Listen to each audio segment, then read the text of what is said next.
O filósofo Agostinho da Silva tinha o programa Conversas Vadias, onde falava dos mais ilustres temas e os aproximava à filosofia, unindo-os como se fossem um só. Eu tenho Conversas Vazias, onde falo do que me chateia. Aliás, falo do que me tira mesmo da puta do sério, porra. O que não deixa de ser algo filosófico, porque afinal, o que é a filosofia se tem uma maneira de refletir sobre a sociedade e o mundo?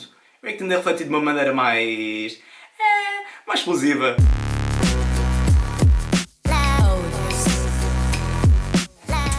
Eu já tinha escrito grande parte deste script antes destes eventos que estão a passar agora, de racismo e de vandalização por propriedade de história, é isso, mas como achei que se enquadram ainda bem no contexto deste vídeo, eu vou expandir e alegar um pouco mais sobre a cena. Apesar de neste vídeo não me vou focar de racismo, se vocês quiserem um Conversas Vazias a falar sobre racismo, digam nos comentários que eu posso fazer um vídeo sobre isso. A ideia para este Conversas Vazias surgiu-me há uns meses, quando estava a ver a telescola, só por curiosidade para ver como é que era, e por acaso estava a dar uma aula de História. Eu desde miúdo sempre me interessei por História, por isso não é por o conteúdo ser destinado para putos do 5º ou do 6º ano que deixo de poder aprender alguma coisa.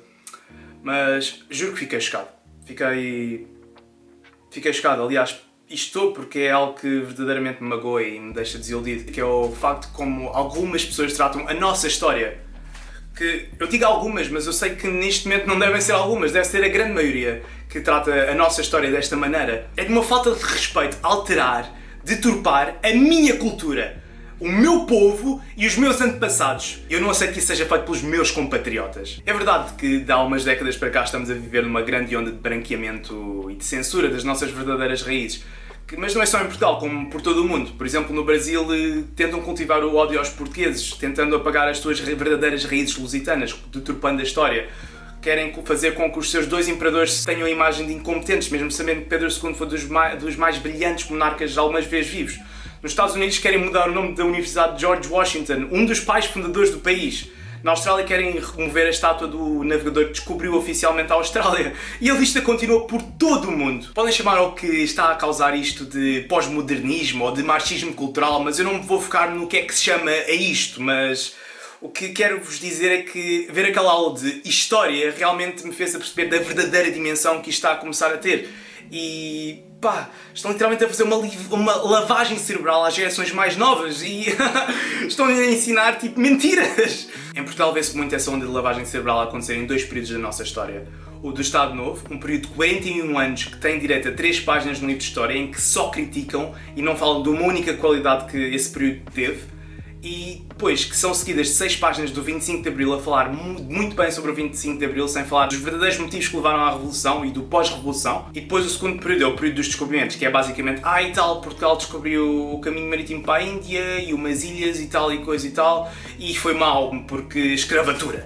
Pronto, muito ênfase excessivo que se dá à escravatura na história de Portugal. Eu sou a primeira pessoa a dizer que é contra a escravatura. Sou um grande apologista dos direitos humanos e até dos animais. A escravatura é errada. Ponto. Mas agora, nós temos de olhar para a história com relativismo e contexto da época. Não posso olhar para o século XIII como olho para o século XXI. Não, tenho de perceber o máximo de contexto histórico da época e olhar para esses eventos como se eu mesmo fosse da época. Esse é o meu primeiro ponto. Agora, o meu segundo ponto é que gostam muito de falar da escravatura como se fossem os portugueses a inventá-la e a comerciá-la, que é outra vez uma daquelas mentiras que é só estúpida.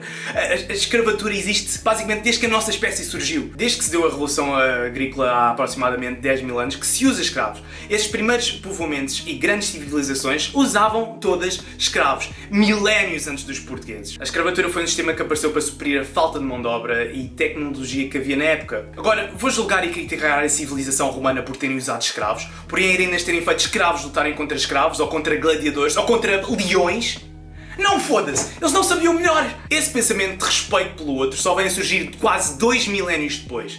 Como era a puta da lei das ruas! Como é que querem que eu julgue uma civilização por não terem tido morais que, apesar de não conhecerem, deviam ter tido? Eles literalmente não sabiam melhor, foda-se! Era tão natural para a moralidade da época que muitos escravos, após serem libertos, compravam escravos. Na altura não havia um lado bom e não havia um lado mau. Era literalmente o que eles sabiam. Mais vale olhar para a civilização romana como a força impulsionadora que tiveram para a civilização dos dias de hoje, bem como as técnicas e inovações que trouxeram ao mundo. Estão a ver onde é que eu estou a querer chegar, não estão? Estão a ver onde é que vai entrar a comparação com Portugal, não vão? Com isto chega aos descobrimentos. Ui, mas esperem! Hoje em dia é intolerante dizer descobrimentos. É intolerante chamar aos descobrimentos porque é racista e xenófobo. Aliás, o governo português e a Câmara de Lisboa, e se não sabiam passam a saber, continuam a proibir a criação do Museu dos Descobrimentos. porque diziam que iria glorificar a escravatura e outras atrocidades. E como já referimos que dizer descobrimentos é um grande não, sabem como é que se ia chamar o museu? Museu da Viagem. Museu da Viagem, foda-se! Viagem fácil todos os dias a Lisboa, caralho! Agora, a nação que é conhecida por ter alargado os limites do que então se conhecia, que iniciou o processo mais intenso de partilha intercivilizacional e cultural da história da humanidade, a nação que se tornou no primeiro império global e que forjou o mundo moderno, não tem um museu que comemora todos estes feitos. Não houve outra nação, a parte da portuguesa, com tão poucos homens que tivesse escrito páginas tão significativas na história da humanidade como os portugueses. Como dizia Rainer Dahenhardt. Expliquem-me o que é que há de ofensivo com os descobrimentos.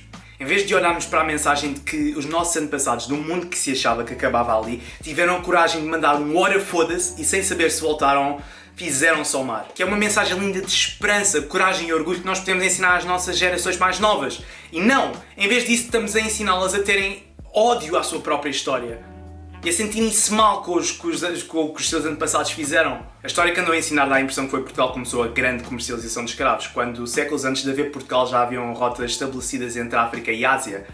É um facto histórico que foram os árabes e os muçulmanos que começaram a grande comercialização de escravos. E ainda nos querem dar a impressão que eram os portugueses que desbravavam mata dentro para ir saquear vilas e raptar pessoas para as escravizar. Os portugueses só se começaram a desbravar por mata dentro séculos depois da escravatura ter sido abolida. Quando Portugal chegou ao Reino do Congo, encontrou um sistema de escravos já em funcionamento, consistiam dos povos conquistados pelo rei do Congo. Eram os nobres africanos que vendiam os seus escravos. Recomendo muito verem o vídeo sobre o tráfico de escravos do canal Impérios AD. Um canal de um irmão brasileiro que tem o canal de história mais genuíno do YouTube inteiro. Ele relata a história pura e simplesmente como ela foi. Sim, Portugal traficou escravos. Mas porquê cultivar o ódio aos nossos antepassados para algo que para eles era normal há milénios? Nos dias de hoje, resta-nos reconhecer que é errado e aprender com a história para que tamanha atrocidade não se volte a repetir. Ponto. E basta!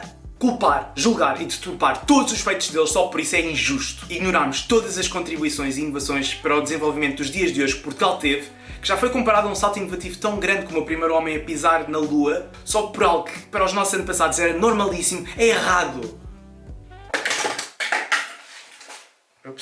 Sim, os portugueses mataram, os portugueses conquistaram.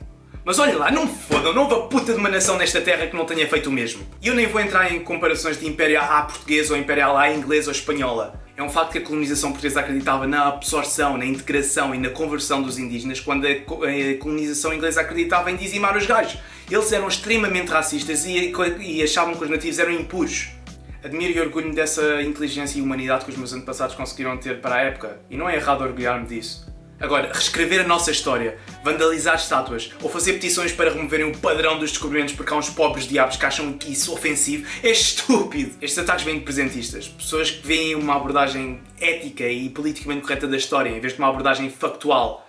Eles acham que o passado se rege com os princípios do presente. E o que me deixa ainda mais chateado e o que torna esta situação toda mais estúpida é que isto não passam de importações vindas dos Estados Unidos. Porque nós vivemos sobre a conceitualização errada do que vem dos Estados Unidos. É fixe! Se nos Estados Unidos eles estão a fazer, eu faço porque é baril e o quê, mano? Mas sei muito bem que reescrever a história está na agenda de esquerda do nosso governo, mas não deixa de ser um golpe muito baixo manipular assim as gerações mais novas, em vez de as deixar pensar por elas mesmas. Atitudes deste género significam o fim da história. Se nós corrigimos tudo à base dos nossos conceitos atuais, acabamos com o rigor histórico. Recentemente o estudo da história deixou de ser uma compreensão dos factos e passou a ser uma batalha moral em que toda a análise se esvai. Quem fala de história deixou de a compreender e passou a afirmá-la. Mas eu não peço a ninguém para que goste de história ou que se interesse por história, mas só vos peço que não falem do que vocês não sabem. É tão simples quanto isso! Passo a citar uma frase do livro 1984 de George Orwell, um livro sobre uma sociedade que vive num regime totalitário socialista. Todos os documentos foram destruídos ou falsificados, todos os livros reescritos, todas as pinturas repintadas, todas as estátuas e nomes de ruas renomeadas, todas as datas alteradas. E o processo continua dia após dia, minuto a minuto. A história parou. Nada existe exceto um presente sem fim em que o partido está sempre certo. Deixo-vos com essa frase para refletirem e metam-se nas putas, caralho!